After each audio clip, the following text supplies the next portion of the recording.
Miles of scenic beaches, flower fields, world-class resorts, tourist attractions, and home to the nation's golf industry. Carlsbad's natural beauty, climate, and community spirit have made it one of the finest places to call home in Southern California. Hi, I'm Eric Larson, and for the next 30 minutes, I will be your host as we look at some of the events that have shaped the city of Carlsbad. There are so many great stories and people who have had a hand in building the city, and today we will share but a few of them as we celebrate 50 years of service in Carlsbad.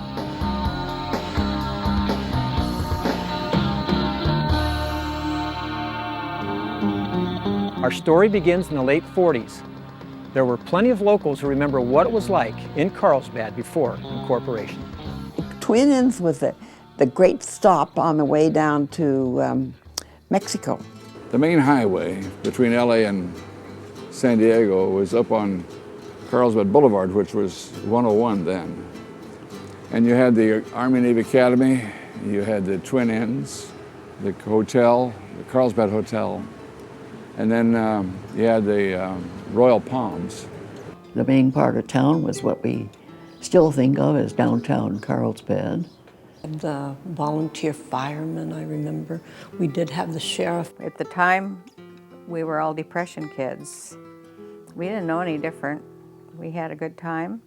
Went to the beach every day, and if we didn't go to the beach, we went to the lagoon and swam. Because of our family store, we knew just about everybody in the neighborhood. When you got to Highland, that was just about the end of town. When the Marines came out to go into the service, nobody wanted to go back. I mean, the climate was so great.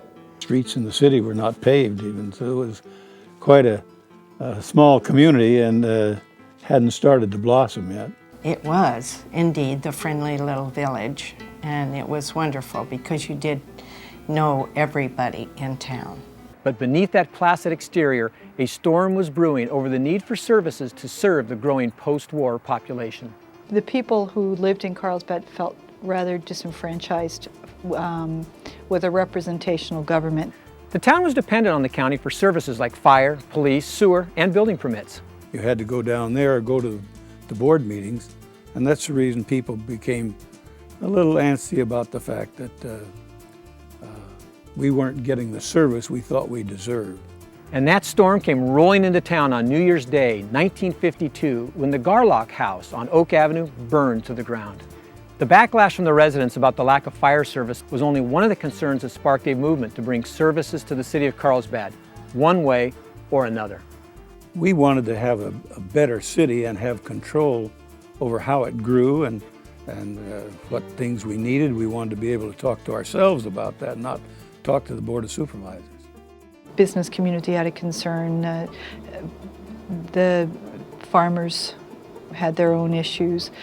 The first shot in the battle was fired in February when a group of Carlsbad businessmen, including Colonel Atkinson of the Army Navy Academy, approached Oceanside about annexing a strip of land from Carlsbad's northern boundary south to include the new power plant under construction.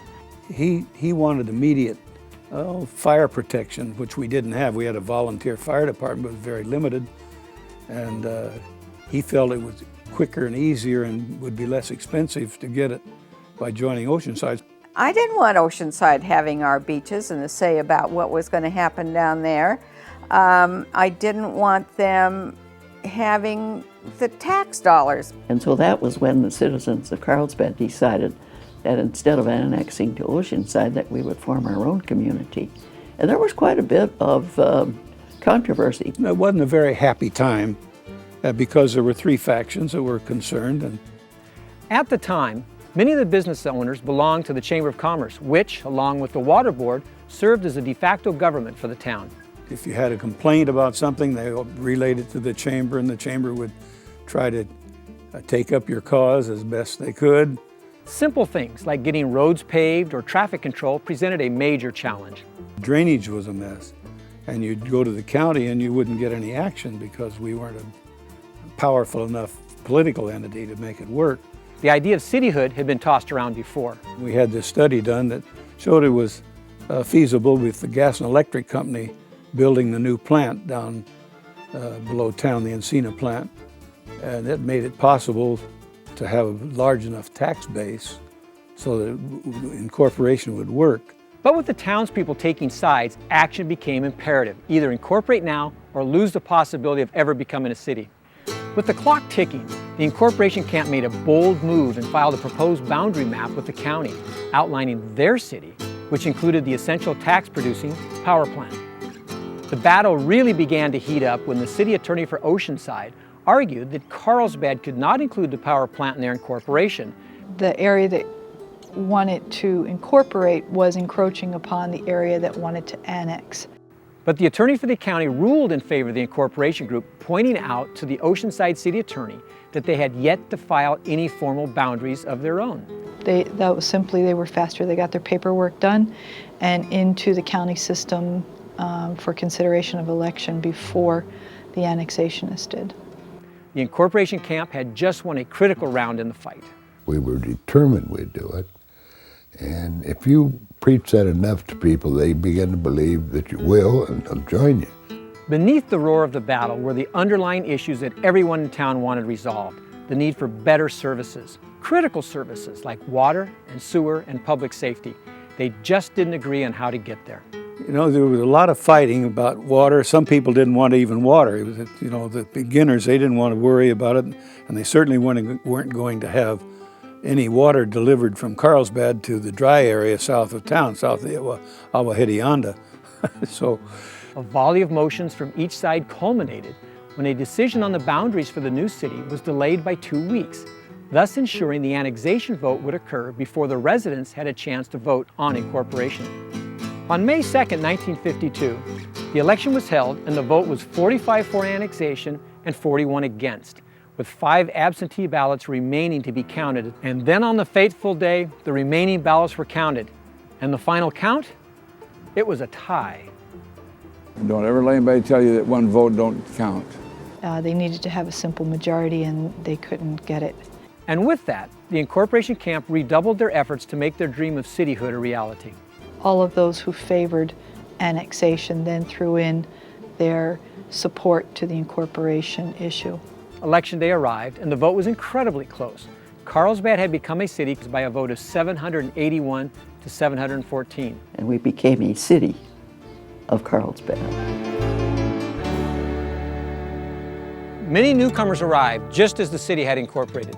I came to Carlsbad in the summer of 1952 to inspect the local public water supply. And at that time, I was the only attorney in town. And so I became the city attorney. The newly elected council went about the work of setting up local government. During the incorporation process, same election, we elected a city council, and they did all the forming. They, of course, established the police department almost first. Many other improvements were apparent around town. Just modernized the neighborhood tremendously, just paved streets and sidewalks. A major change in Carlsbad was about to occur with the opening of Interstate 5. Well, it was a very disruptive thing in the whole city's history because where it was going to be located was the major problem. The freeway was a real necessity because even at an early age I saw a lot of accidents on 101. And during the racing season, it was a bottleneck between Delmar and Carlsbad Oceanside. But of course, it was taken out of our hands when the highway people said it was going to go here. It finally went there. In 1953, when the first leg of Interstate 5 connecting Carlsbad and Oceanside opened, the town was changed immediately. Some businesses were affected, like the Twin Inns, obviously, immediately affected because it took all the traffic off of 101. We used to be able to go through on all of those streets going east and west and just go right on down to the beach. Well, all of a sudden, you couldn't do that because there was a freeway going through. In 1954, the city found that they needed to hire a professional city manager who could guide the growth and development of its city staff and implement the policies of the council. I think all of them recognized that they had to take a minimum salary because the city was not in a position to pay even maybe the going rate for engineers and for police and fire. But most of them recognized that the future here, of course, the natural beauty of the community, and they wanted to join it. The ability to plan for the city's growth was a leading reason for incorporation. consulting group was hired to prepare a study on future growth, and it actually became a document by which to plan the city. It set forth where most of the residential areas would be, where the industrial sites would be, how to accommodate the railroads and the freeway. Because of tight budgets, volunteers and a sense of service to community were essential to the running of the new city government. Max Palkowski was the first police chief. He was here when I arrived, and that they had hired one officer and the second officer when they could afford it. And they used their own cars in the beginning. We must pause here to acknowledge the volunteers of the police and fire department. These stories exemplify their will to serve and commitment to community. It was a volunteer fire department under Bob Harden, who was the chief. And they had a great esprit de corps. They were on call. When the siren rang or blew, they came running. The first one that got there would write on the board where the fire is and jump in the truck. And I would run so fast down the back door of the barber shop. I'd tell the customer, I'll be right back. But the key was the first person got there got to drive that truck. Oh yeah, that was fun. And we also had a volunteer police department, as well as a volunteer women's police section. While Carlsbad was learning to take its first steps, 2 lawsuits have been filed against the new city, challenging the legitimacy of the incorporation vote. There were significant lawsuits, and the main one was the attack by a man named C.H. Patterson, who in turn petitioned the governor of the state of California and to bring what is called a writ of quo warranto. And that in turn challenges the legitimacy of our incorporation. The lawsuits were a nuisance and kept the city from moving forward on one of the key reasons they incorporated, and that was to buy water from the Metropolitan Water District. Well, Carlsbad was dependent on wells out in the San Luis Rey River Valley.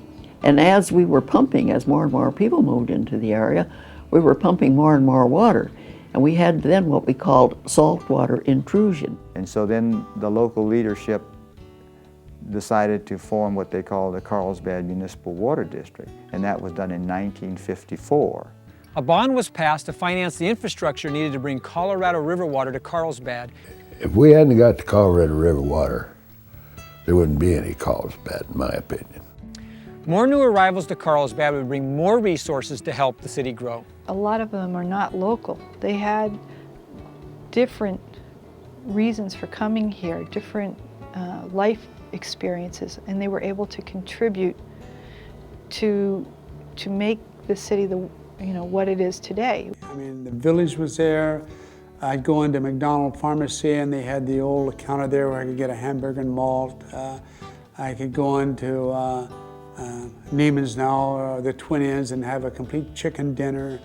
It was marvelous. Came to Carlsbad with my family in 1959 after I got out of the Navy. And there were a lot of avocado groves, and there were a lot of Marines, a lot of service people here. We started selling houses down here in the $16,000 and $17,000 price range, and those were 3-bedroom, 2-bath houses. In 1959, another pivotal event took place. The County of San Diego acquired the funds to build a replacement for the old county airstrip in Del Mar. And they started looking around, and Carlsbad had an airstrip out on El Camino Real called Borden Field, a few little, and the local aviation enthusiast said, how about an airport up here in North County? And then after they built it, then here came Palomar Airport Road, and you're up to the coast. Now you can feature immediately what that did to the attraction and of all that land, all around the airport. At the time they built it, there weren't 4 jackrabbits and 3 coyotes out there to protest.